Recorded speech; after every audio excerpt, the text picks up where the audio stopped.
नमस्कार। अच्छा, एक बात बताइए, क्या कभी सोचा है कि बिहार में कुछ ऐसे कुदरती खजाने छिपे हैं जिनकी अहमियत पूरी दुनिया मानती है? आज हम बिहार के उन्हीं इंटरनेशनल लेवल पर मशहूर वेटलैंड्स यानी आर्द्र भूमियों की एक शानदार दुनिया की सैर करेंगे। शुरुआत ही एक ऐसे नंबर से करते हैं जो सच में चौंकाने वाला है। बिहार में 1, 2 या 100, 200 नहीं, बल्कि पूरे 21,998 वेटलैंड्स हैं। ये कोई छोटा मोटा आंकड़ा नहीं है ना। इससे पता चलता है कि ये कुदरती दौलत हमारे राज्य में कितनी ज्यादा फैली हुई है। देखिए, ये सिर्फ गिनती के लिए नहीं है। पानी के ये अनगिनत स्रोत बिहार के लाखों लोगों की जिंदगी हैं, उनकी रोजी रोटी की लाइफलाइन है। सच पूछिए तो ये उनकी संस्कृति और जीवन का एक ऐसा हिस्सा है जिसे अलग नहीं किया जा सकता। चलिए जरा और गहराई से समझते हैं कि आखिर बिहार का ये वेटलैंड नेटवर्क इतना बड़ा और इतना खास क्यों जरा है। इस पर गौर कीजिए। बिहार की कुल जमीन का लगभग 4.5% हिस्सा यानी 4 लाख हेक्टेयर से भी ज्यादा इलाका सिर्फ इन वेटलैंड से ढका है। अब सोचिए, एक ऐसा राज्य जहां जंगल वैसे भी कम है, वहां पर्यावरण का बैलेंस बनाए रखने के लिए ये वेटलैंड्स कितने कितने जरूरी हो जाते हैं। इतने सारे वेटलैंड्स में से अब हम बात करेंगे उन 6 खास जगहों की, उन रत्नों की जिन्हें पूरी दुनिया में एक खास पहचान मिली है। जी हाँ, ये है बिहार के गौरव, हमारे रामसर स्थल। ये रामसर स्थल आखिर होता क्या है? असल में ये एक तरह का इंटरनेशनल टैग है, एक सम्मान जो उन वेटलैंड्स को मिलता है जो पूरी दुनिया के पर्यावरण के लिए बहुत जरूरी हैं। और हाँ, इस सम्मान के साथ इन्हें बचाने की एक बहुत बड़ी जिम्मेदारी भी आती है। ये हैं वो 6 सितारे, बेगूसराय का काबरताल, जमुई के नागी और नकटी पक्षी अभयारण्य, कटिहार की गोगाबिल झील और इनके साथ ही गोकुल जलाशय और उदयपुर झील। इनमें से हर एक की अपनी अलग ही कहानी और खूबसूरती है। इन जगहों को जो चीज़ सबसे ज्यादा खास बनाती है वो है यहाँ के पंखों वाले मेहमान।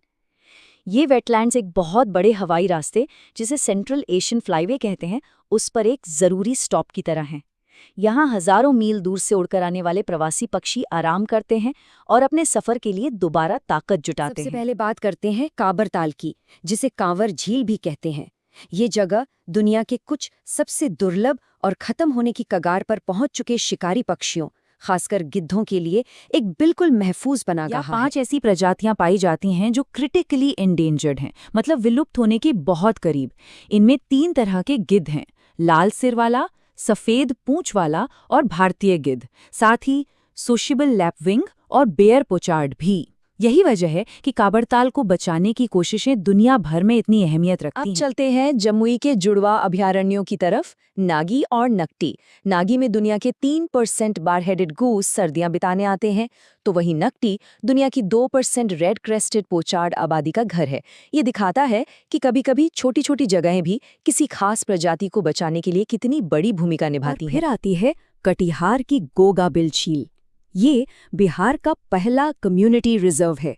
ये इस बात की एक बेहतरीन मिसाल है कि जब लोकल लोग, वहाँ का समुदाय अपनी कुदरती विरासत को बचाने के लिए खुद आगे आता है, तो नतीजे कितने शानदार हो सकते हैं। ये तो हुई इन खूबसूरत जगहों की बात, लेकिन कहानी का एक दूसरा पहलू भी है, और वो है इनसे जुड़ी चुनौतियां जो इन अनमोल जगहों के भविष्य के लिए एक बड़ा सवाल खड़ा करती सच तो हैं। ये है कि इन वेटलैंड्स पर कई तरह के खतरे मंडरा रहे हैं।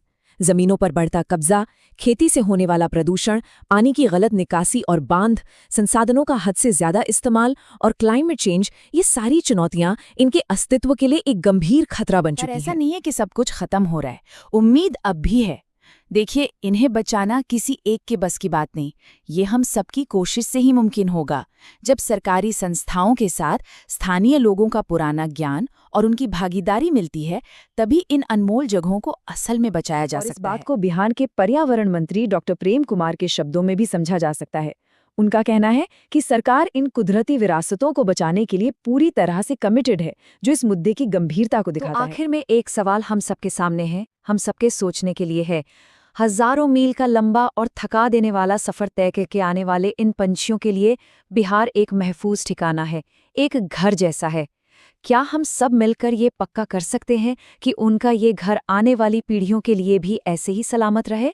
इसका जवाब हम सभी को मिलकर खोजना है।